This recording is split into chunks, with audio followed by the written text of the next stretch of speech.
और में परशुराम जी का होना एक बहुत बड़ी सीख है। वो सिखाते हैं कि ज्ञान तब तक सुरक्षित नहीं जब तक उसके पीछे शक्ति का पहरा ना हो। ब्राह्मण समाज के लिए वो गौरव का वो शिखर हैं जो याद दिलाते हैं कि शास्त्र पढ़ना हमारा धर्म है तो शस्त्र की कला में निपुण होना हमारी जरूरत।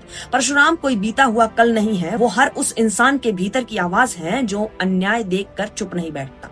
जहाँ मर्यादा टूटेगी वहाँ परशु की धार फिर से चमकेगी। जय श्री परशुराम।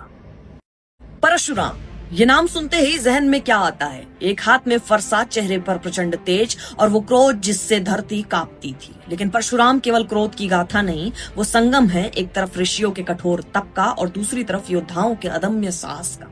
वो सप्तऋषि जमातग्नि के पुत्र हैं जिनके भीतर ब्राह्मण का ज्ञान और क्षत्रिय का लहू एक साथ बहता था। दुनिया उन्हें एक विजेता के रूप में जानती है जिसने 21 बार अधर्मी सत्ताओं को जड़ से उखाड़ फेंका।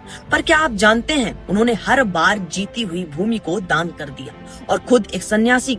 तुम जब तक अनजान रहोगे तब तक आनंद में रहोगे। जैसे जैसे तुम समझदार होते जाओगे, जैसे जैसे तुम भिज्ञ होते जाओगे, समस्याओं को अपना विषय बना लोगे। जो व्याप्त व्याधियां हैं, जो देश के अनुपात में जो चीजें होती हैं, जैसे जैसे आप जागरूक होते जाएंगे, उसमें शामिल होते जाएंगे, आपका जो चिंतन है, आपका मनन है, आपका सोच है, स्वभाव है, वो स्वयं को दंड देने लगेगा। ज्ञान में कभी आनंद नहीं रहा है, ज्ञान हमेशा स्वयं को दंड देता है। इसलिए समाज का कारण है कि ब्राह्मण हिंदुत्व और कथावाचकों ने जिस तरह से सनातन को जगाया और सनातन जगा तो उन्हें समझ आई कि कौन सी पार्टी हमारे लिए काम कर रही है, तो इसलिए ब्राह्मणों को टारगेट किया जाता है।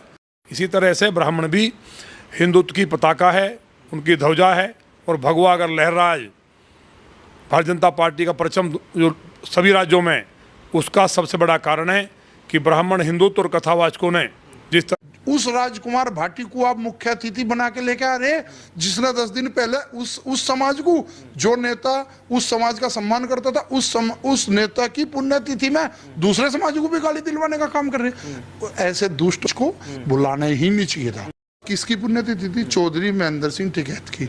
उनसे मैंने सीखा है, ब्राह्मण को हम बाबा कहते हैं।